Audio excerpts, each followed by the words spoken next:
What mystery/unsolved case fascinates you the most? Story 1. The lead masks case is pretty weird. Two young radio technicians from Rio de Janeiro were found dead on a hillside one summer day. They were dressed in business suits and raincoats despite the hot August weather, and they were both wearing eye masks cut from sheets of lead. There was a small notebook near them with the instructions. 1630. Be at the specified location. 1830. Ingest capsules. After the effect, protect metals, await signal mask. Nobody seems to know what that means or why the men did what they did. The theory is that they were part of a group of scientific spiritualists who believed that the hallucinogens they were probably taking would help them see and communicate with the spirit world. The masks were to keep them from being blinded when the spirits did appear. Unfortunately, they OD. That's consistent with the written directions found on them. We can't know for sure since the bodies weren't properly preserved before the autopsies could be done. Story 2. The motive of the Vegas shooter and why nobody ever talks about that event anymore.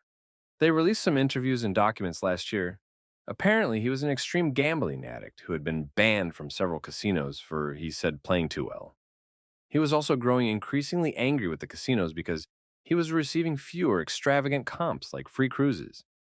There's nothing conclusive, but it seems that he just snapped at feeling Vegas was slowly killing his livelihood and treating him unfairly, and snapped due to his addiction, so he sought to do something to hurt the city as a whole, since it was all the casinos he was mad at, not just one. People probably don't talk about it as much because there wasn't any bigger agenda to his actions. Story 3. Originally, it was the boy in the box.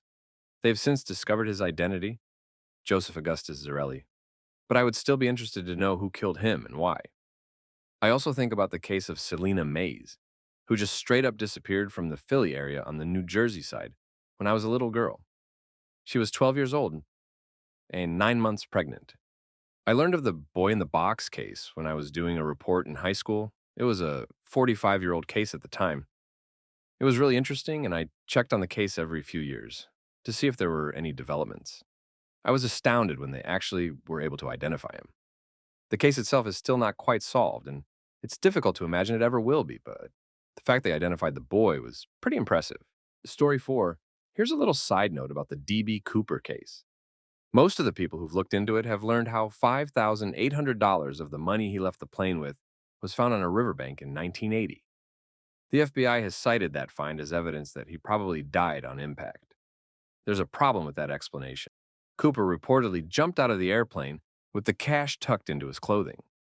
Just about the only type of apparel which could have kept that money secure would have been a fully zippered jumpsuit. He was wearing an ordinary business suit. So regardless of whether he landed safely or not, losing some or all of the cash during the fall is expected. Even if he'd reached the ground safely and conducted a search, that $5,800 may have landed too far away for him to find it. The existence of that cache doesn't tell us much about his fate. It might, however, suggest something about an agency's attempt at CYA in a case it couldn't solve. Story 5. The Dirdine family homicides. It doesn't fascinate me so much as it has left me horrified for years, since initially learning about it. In 1987, a family of 3, soon to be 4, were living in Ina El. Keith, Elaine, who was heavily pregnant at the time, and their young son, Peter. More than 10 murders had been committed in the 2 years before the family's deaths. Keith was actively looking to move his family to a safer area. Unfortunately, they never got the chance. One night, some sick man came into their house. No sign of forced entry, even though Keith was very careful about who came into the home around his family, especially at night, and beat Elaine so badly she went into labor. Then the perpetrator beat the newborn little girl, who was to be called Casey, to death. Peter was beaten to death as well. The beatings were done with a baseball bat little Peter had received as a present earlier in the year. The killer then laid all 3 of them together in a bed. Keith was taken from the scene alive in his own vehicle, which was later found at a police station. He was found the next day, dead in a field, shot 3 times with his intimate part removed. Story 6. Disappearance of Andrew Gostin. Andrew Paul Gostin, born the 10th of July, 1993, one disappeared from central London on the 14th of September, 2007, when he was 14.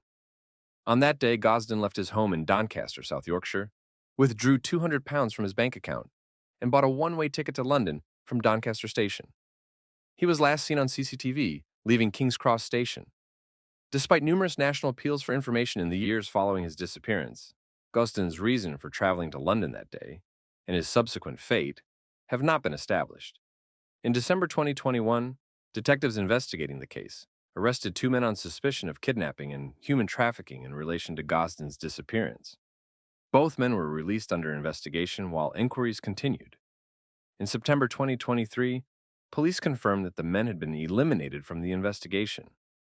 They are believed to be the first arrests made in connection with Gosden's disappearance. Story 7.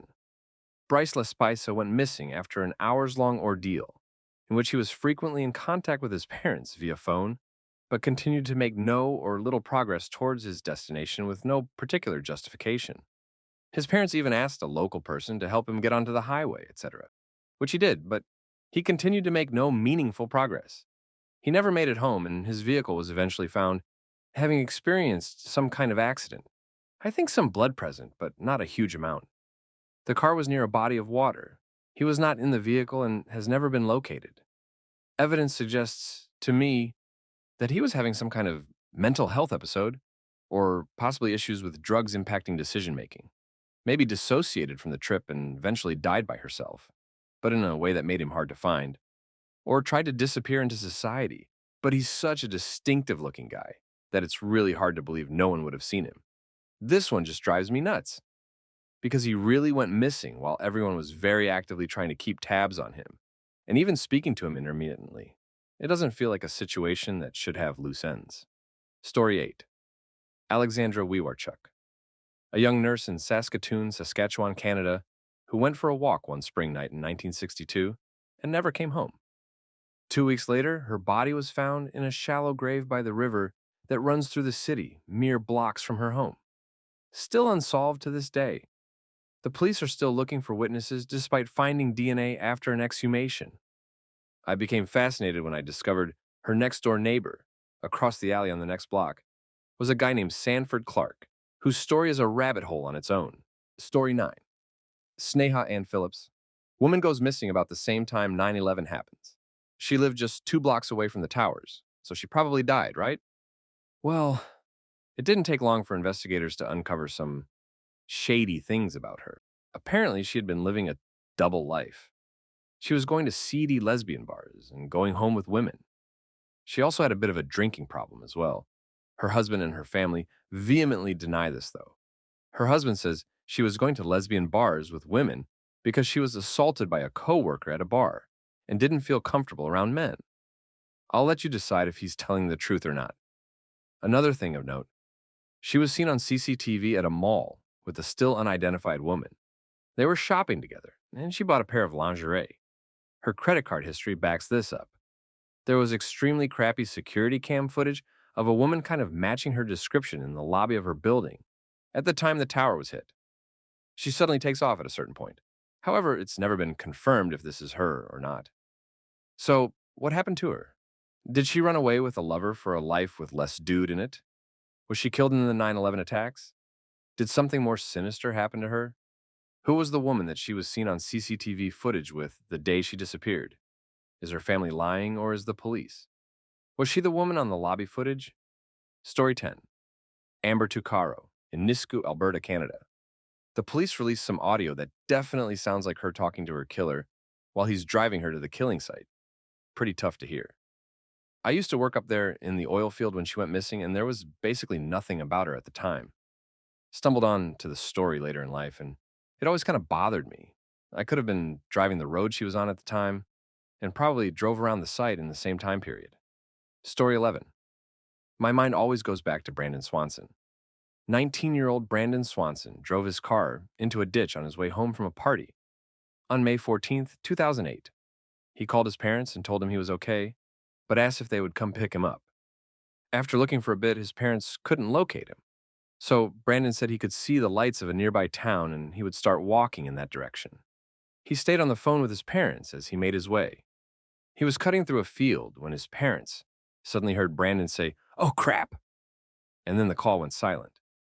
Although his car was found, Brandon and his personal belongings were never discovered. Story 12. The identity of the middle child in the Allenstown 4 from the Bear Brook case. All four were victims of serial killer Terry Peter Rasmussen. He murdered them and left their remains in two 50-gallon steel barrels in Bear Brook State Park in New Hampshire. Three of the victims were identified: Mother Marley Honeychurch and her two daughters, Marie Vaughn and Sarah McWaters. But there was one more victim buried with them, a girl between Marie and Sarah in age. DNA analysis showed that this middle girl was the daughter of Rasmussen himself, but beyond that, her identity is completely lost. It would be a poignant thing for her to get her name and identity back. Story 13. The Alaskan family who was flying their small private plane on 9/11. They were in the air when the FAA mandated all aircraft to land. There was a Korean passenger plane that was almost shot down because the pilots didn't understand English and had some miscommunication with air traffic controllers. People think the family was shot down, just as the Korean passenger plane had been threatened. Story 14. In the 1100s, the Catholic Church convened several synods, or ecclesiastical councils, to hash out matters of canon law and rules for clergy, that sort of thing. Among the topics covered by the First and Second Councils, held in 1123 and 1139 CE respectively, were some pretty strict rules on clerical marriage and concubinage. Said councils established that clerics were not allowed to marry or live with women to whom they were unrelated by blood. They also declared all such relationships invalid, with any children from such relationships considered illegitimate, and ordered all clerics to put away their wives or suffer excommunication. Presumably, you'd have some number of married clergy, and some of them would probably give up their career in the church in order to stay with their wives or partners, but not all of them would. So what happened to the Lateran wives? What was their fate? How many of them joined the clergy themselves or had to go live with relatives or who were disenfranchised entirely and had to support themselves? How many children were left without their fathers with the stain of bastardy on them to boot? Were any flat out murdered by their clerical exes? We simply don't know. The fate of the women affected by the Lateran mandates was never recorded that we know of. It remains a mystery to this day. Story 15. Lord Lucan.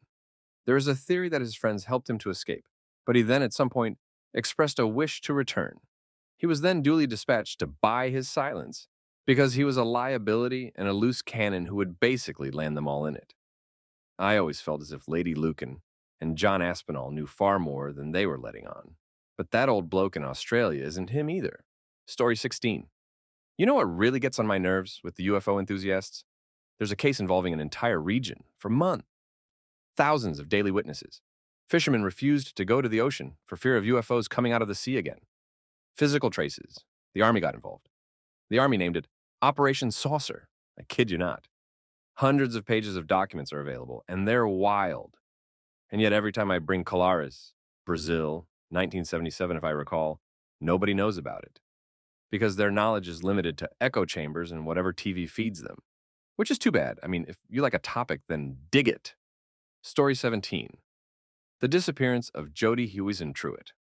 She disappeared in the early morning hours of June 27, 1995, soon after telling a colleague that she had overslept and was running late for work. As there were signs of a struggle outside her apartment, Hueyson Truitt is believed to have been abducted. However, extensive investigations failed to uncover any clues to her disappearance, and Hueyson Truitt was declared legally dead in 2001. Story 18. Eastern Airlines. Flight 980 ended up off course and crashed into Mount Illimani in Ecuador on January 1st, 1985. The cockpit voice recorder and flight data recorder were never recovered, as there was a lot of interference on a couple different fronts with the investigation efforts, so the details and reason around the crash were never discovered. The general consensus from the aviation community is conspiracy to cover up illicit operations by the airline. Barely Sociable has a great video on it, and I'm reading a book written by a pilot and union rep for Eastern Airlines at the time that talks about the crash and some shady dealings within the airline that eventually led to its shutdown. Story 19. The 169th victim of the Oklahoma City bombing. They found an additional leg in the rubble. DNA tests showed it belonged to another victim who had already been buried, but with the wrong leg. The wrong leg had already been embalmed, so that they could not get DNA at the time. So who did this leg belong to? All other legs had been accounted for in other victims. They found no other body parts, and nobody else had been reported missing. It was only until 2015 they could get DNA from the leg, but it's still classified as a John Doe. A few conspiracy theories had popped up, like maybe a second bomber that got caught in the blast, but it's still unknown. Story 20. The aerial school landing in Urua, Zimbabwe. Over 40 school children purportedly saw a UFO and interacted with the beings, claiming they received telepathic communication. The case was investigated by John Mack, who was the head of Harvard's psychiatry department at the time. He concluded that the children were not lying, were not influenced by cultural archetypes, and weren't misinterpreting something prosaic. The children are now in their 40s and stand by what they saw. Story 21. For a very long time, it was the mysterious song, but it got solved pretty recently. Super exciting, and the band, Fex, have turned out to be the best possible ending for the mystery. Now it's probably the Dan Cooper heist. Whoever they were, their specific knowledge of the 727, and particularly that it was flyable with the air stair deployed, is absolutely fascinating. A very small group of people at the time, basically select Boeing employees and CIA operatives, should have had that knowledge, and yet none of them seem to be candidates for the whole affair. We know nothing about Cooper. Even descriptions are vague, and plenty of investigators aren't even sure Cooper was a man, despite giving the name Dan. How someone could pull all of that off and vanish and not be noticed if they survived, or missed if they didn't, is fascinating. The fact we don't know if Cooper even survived the jump just adds to the mystery. Several people have been put forward as possible candidates, many eliminated, but none have been confirmed. Story 22, Trudy Applebe. It's a semi-local case for me, and my aunt and uncle were neighbors with her parents at one time. She was 11 years old and disappeared in 1996, while a friend of her father's was suspected and later charged with child molestation in a different case. Trudy has never been found, and we don't know for sure what happened. Her mother was hit and killed by a drunk driver walking across the street a few years ago, and I can only hope that we find out what happened in her father's lifetime. Story 23. The case of Brian Schaefer still boggles me to this day. He was last seen on camera entering a bar. There are no other exits he could have used without being seen. A camera or witness would have caught him. It's possible Schaefer had a change of clothes, so no one would recognize him. But if I remember correctly, that theory has since been thrown out. His car was still parked near his apartment, and weirdly enough, his cell phone last pinged a few miles outside the city. As far as his loved ones knew, Schaefer had no reason to suddenly leave, and any potential leads thus far have unfortunately been dead ends. Schaefer quite literally vanished. He entered the bar and never left. I think the general consensus is unfortunately foul play, and some believe his body is in the very building he went into. But I think that has already been looked into and nothing came up. Story 24. Not necessarily unsolved, but Kaylee Anthony. Was it Casey? Was it Casey's dad? How much did Casey's mom really know? Who all was involved in covering this mess up? So many unanswered questions. It fascinates me because not only was this national news, it was near me. I was in HS following this case the way my friends followed all the hottest celebs back then, and I watched the trial on TV. We obviously know there was no outsider that was involved. It was someone in the family. But who? Nobody knows other than poor Kaylee and the monsters who walked away free. There are a few really good theories out there, and for years, I was convinced it was all Casey. But after that recent documentary with the parents, and some things George has said over the years, on TV, mind you, I'm starting to think it wasn't Casey, or at the very least, she didn't act alone. Story 25. Bermuda Triangle. It's an area in the Atlantic Ocean where ships and planes have mysteriously disappeared over the years, with no clear explanation. Some theories suggest unusual weather patterns, magnetic anomalies, or even extraterrestrial involvement. But no one really knows for sure what causes these strange disappearances. It's a mix of mystery, danger, and the unknown that continues to captivate people's imaginations. Story 26. Dr. Snaha Phillip last seen on the night of September 10th, 2001, but never came home. Because her apartment was close to the World Trade Center, her family chose to believe she ran to the towers to render medical assistance, but there's no evidence she was at home. You can find her name on the official memorial at Ground Zero, but it took a long legal battle for that to get there. There's so much about the case that makes it murky: her marriage problems, suspected infidelity, and possible alcoholism and work problems, etc. Some people believe she saw the attacks happen and decided to start a new life elsewhere, but there's no evidence of that. And just getting out of Manhattan that day would have been hard. Story 27. The Green Children of Woolpit is one of my favorite mysteries. In the 12th century, two children with green skin were found by villagers in a wolf pit in Suffolk, England. At first, they would eat nothing but green beans and later learned to eat normal food and eventually lost their green color. They were later baptized, but the boy was sickly and died, and the girl lived. Eventually, she learned to speak English and explained to everyone that she and her brother had come from a land where the sun never shone, and it was always twilight. According to one version of the story, she said that everything there was green, and according to another, she said it was called St. Martin's Land. The girl said that one day, while they were looking after their father's cattle, they followed the sound of church bells into a cave and found themselves in the wolf pit where they were found. Story 28. The murders of billionaires Barry and Honey Sherman found dead in their mansion in Toronto by their realtor. They were found with their necks tied, fully clothed on their pool deck, with no signs of a break-in. Well-known philanthropist, Barry was in the pharmaceutical industry, and they donated millions annually to multiple charities. The family launched a private investigation that found the evidence didn't support that theory and thus proved police incompetence. As the public became more interested, it was discovered there was a whole family dispute over inherited shares of the Apotex company. The Shermans' nieces and nephews had launched a lawsuit over their right to inherit shares, which they lost and most accepted. The Shermans' children hired private investigators because of the inept Toronto police. It uncovered an unknown man leaving the property around the time of the murders. The case is fascinating and is the subject of multiple podcasts, a book, and movie. Story 29. I always thought the mysterious green children from Woolpit were interesting. The legend of the Green Children of Woolpit concerns two children of unusual skin color who reportedly appeared in the village of Woolpit in Suffolk, England, sometime in the 12th century, perhaps during the reign of King Stephen. The children, brother and sister, were of generally normal appearance, except for the green color of their skin. They spoke in an unknown language and would eat only raw broad beans.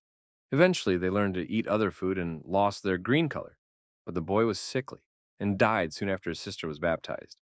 The girl adjusted to her, but she was considered to be rather loose and wanton in her conduct. After she learned to speak English, the girl explained that she and her brother had come from a land where the sun never shone. According to one version of the story, she said that everything there was green. According to another, she said it was called St. Martin's Land. I'm assuming the kids suffered from some sort of nutritional deficiency, but the story's interesting either way.